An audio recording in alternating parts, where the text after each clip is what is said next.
नमस्कार, आशा लाईफस्टाईलमध्ये तुमचं खूप खूप मनापासून सगळ्यांचं स्वागत आहे। आज आपण बनवणार आहोत झटपट स्वादिष्ट तांदळाची खीर। एकदम सोप्या पद्धतीने फक्त 4 चमचे तांदूळ वापरून आपण इथे तांदळाची खीर बनवणार आहोत। चला तर व्हिडिओला सुरुवात करूया। व्हिडिओ शेवटपर्यंत नक्की बघा आणि मस्त स्वादिष्ट ही खीर कशा पद्धतीने बनवायची ते बघूया। व्हिडिओ जर आवडला तर व्हिडिओला लाईक करा, चॅनलवरती नवीन असाल तर चॅनल सबस्क्राईब करा। तर आपण इथे तांदूळ घेतलेला आहे। सगळ्यात अगोदर तांदूळ आपण स्वच्छ असा कपड्याने पुसून घेतलेला आहे। तांदूळ अजिबात आपण धुवून घेतलेला नाही। तर छोटे 4 चमचे आपण हा तांदूळ घेतलेला आहे। तर इंद्रायणी तांदूळ घेतलेला आहे मी इथे छोटा। तर अशा पद्धतीचा आपण तांदूळ अगोदर स्वच्छ कपड्याने पुसून घेतलेला आहे। धुवून घेतला तर फॅन खाली चांगला सुकवून घ्यायचा आहे। गॅसवरती आपण कढई ठेवून घेतलेली आहे। कढई गरम झाली की पाव चमचा आपण याच्यामध्ये तूप घालून घेऊया। तूप गरम झालं की आपण याच्यामध्ये 4 चमचे घेतलेले तांदूळ घालून घेणार आहोत। अशा पद्धतीने तांदूळ जर अगोदर भाजून घेतले तुपामध्ये तर खीर एकदम स्वादिष्ट होते।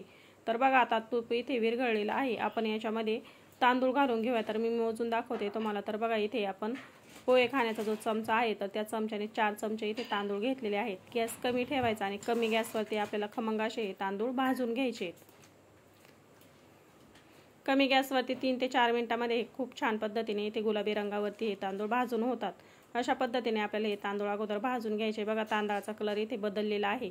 गॅस आता मी बंद केलेला आहे। तांदूळ आपण एक प्लेटमध्ये काढून घेऊया। सर्व तांदूळ इथे मी एक प्लेटमध्ये काढून घेतलेले आहे। थंड होण्यासाठी आपण आता एक साईडला ठेवून देऊया। त्याच कढईमध्ये पुन्हा इथे मी पाव चमचा तूप घालून घेतलेला आहे। अशा पद्धतीने पुन्हा आपण पाव चमचा याच्यामध्ये तूप घालून घेतलेला आहे। तूप टाकून घेतलं की खीर खूपच छान अशी स्वादिष्ट होते। आता तूप इथे विरघळलेलं आहे। याच्यामध्ये आपण आता दूध घालून घेऊया। तर नॉर्मल अगोदर तापवून घेतलेलं दूध आहे। अर्धा लिटर दुधाची आपण इथे मस्त अशी खीर बनवूया। नॉर्मल गाईचं दूध घेतलेलं आहे। अगोदर 4 ते 5 मिनिटांसाठी तापवून घेतलेलं आहे। आता दूध घालून घेतलं की आपण हे संपूर्ण ढवळून घेऊया आणि मध्यम गॅसवरती हे दूध आपण 4 ते 5 मिनिटांसाठी छानपैकी उकळून घेऊया। बघा संपूर्ण दूध आपण इथे ढवळून घेतलेलं आहे। गॅस आपण इथे आता कमी करून ठेवलेला आहे। तांदूळ आपला इकडे थंड झालेला आहे। आता आपण मिक्सरचं भांडं घेऊया आणि मिक्सरच्या भांड्यामध्ये आता हे तांदूळ वाटून घेऊया। संपूर्ण थंड झाले की मग आपण हे वाटून घेणार आहोत। तर बघू शकता तांदळाचा मस्त असा गुलाबी रंग आलेला आहे। अशा पद्धतीने आपल्याला हा तांदूळ भाजून घ्यायचा आहे। आता मिक्सरच्या भांड्यामध्ये काढून घेतला की आपण याला मस्त असं रवाळ वाटण करून घेऊया। याच्यामध्ये अजिबात आपल्याला पाणी घालायचं नाही, कोरडंच हे वाटून घ्यायचंय। तर बघा या पद्धतीने इथे मी मिक्सरला आपला तांदूळ जो आहे तो मस्त असा रवाळ वाटण करून घेतलेला आहे। मस्त कलर आलेला आहे। बघा या पद्धतीने आपल्याला तांदूळ वाटण करून घ्यायचा आहे। एकदम बारीक असा रवाळ आपण हा तांदूळ वाटण करून घेतलेला आहे।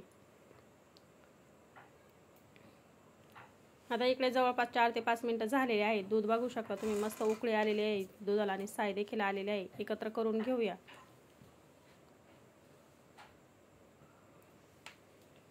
एकत्र करून घेतलं की आपण वाटण करून घेतलेला तांदूळ आता याच्यामध्ये घालून घ्यायचा आहे। अशा पद्धतीने आपण तांदूळ अगोदर तुपामध्ये भाजून घेतला आणि मस्त असा रवाळ बारीक वाटून घेतला की याची खीर खूपच छान अशी स्वादिष्ट होते। शिजायला देखील जास्त वेळ लागत नाही आणि खायला देखील खूप छान चविष्ट लागते। आता तांदूळ घालून घेतल्यानंतर चमच्याने आपण व्यवस्थित असं एकत्र करून घेऊया।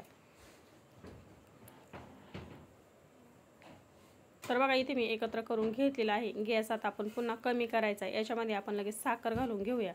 तर पाऊण वाटी इथे मी साखर घेतलेली आहे, म्हणजे जवळपास 7 चमचे इथे मी साखर घेतलेली आहे। साखर घालून घेतली की पुन्हा आपण हे व्यवस्थित असं एकत्र करून घेतलेलं आहे। आता छानपैकी आपण याला उकळी करून घेऊया।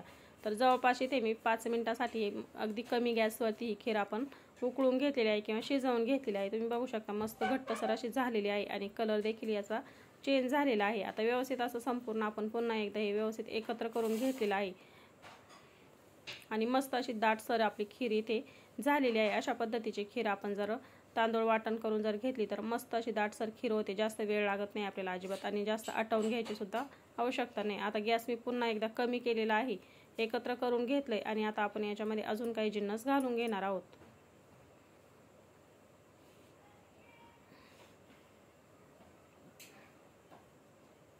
आता इथे 1 चमचा मी चारोळे घेतलेले आहेत। चारोळे घालून घेऊया, मस्त लागते खिरीमध्ये। आणि काही सुकामेवा घेतलेला आहे, काजू बदाम आणि पिस्त्याचे इथे मी काप करून घेतलेले आहे, ते देखील घालून घेऊया। तर अशी झटपट तांदळाची खीर बनवायला खूप सोपी आहे। सणासुदीच्या दिवसामध्ये आपण झटपट अशी तांदळाची खीर बनवू शकतो। चपाती सोबत खूप छान लागते। सुकामेवा घातल्यानंतर आपण पुन्हा एकत्र करून घेऊया. काही शिल्लक ठेवलेला आहे आपण खीर बाउलमध्ये काढून घेतली की वरतून टाकण्यासाठी. तर आता आपण गॅस बंद करूया आणि आपली तांदळाची खीर इथे मस्तपैकी अशी स्वादिष्ट घट्टसर तयार झालेली आहे. गॅस बंद करायचा आहे आता. आणि सगळ्यात शेवटी आता याच्यामध्ये मी गॅस बंद केल्यानंतर विलायची पावडर घालून घेणार आहे. 5 ते 6 विलायची इथे मी खलबत्त्यामध्ये कुटून घेतल्या. तर अर्धा चमचा आपण याच्यामध्ये टाकून घेतलेला आहे. खिरीमध्ये आपण अशा पद्धतीने कुटून जर विलायची पावडर जर टाकून घेतली तर मस्त खीर लागते स्वादिष्ट. आता टाकून घेतली, एकत्र करून घेतले. गॅस आपण अगोदरच बंद केलेला आहे. आता ही खीर आपण एक बाउलमध्ये काढून घेऊया. तर बघू शकता तुम्ही खीर किती मस्त घट्टसर अशी खीर आपली इथे तयार झालेली आहे. अशा पद्धतीने खीर बनवून घ्यायची. मस्त होते आणि झटपट देखील होते, जास्त वेळही लागत नाही. तर आता पुन्हा आपण याच्यावरती सुकामेवा जो आपण शिल्लक ठेवलेला होता तो घालून घेऊया. अशा पद्धतीने आपली तांदळाची खीर झटपट इथे स्वादिष्ट तयार झालेली आहे. अशा पद्धतीने तांदळाची खीर तुम्ही नक्की बनवून बघा. आजचा व्हिडिओ कसा वाटला कमेंटमध्ये नक्की सांगा. तुम्हाला जर हा व्हिडिओ आवडला असेल तर व्हिडिओला लाईक करा. चॅनलवरती जर तुम्ही नवीन असाल तर प्लीज चॅनल सबस्क्राईब करा. शेजारी बेल आयकॉनचं बटन आहे ते क्लिक करा, म्हणजे मी अपलोड केलेले व्हिडिओ तुम्हाला लगेच बघायला भेटतील. वेळात वेळ काढून व्हिडिओ बघितल्याबद्दल अगदी मनापासून सगळ्यांना धन्यवाद. चला तर मग भेटूया अशाच एक नवीन रेसिपी सोबत.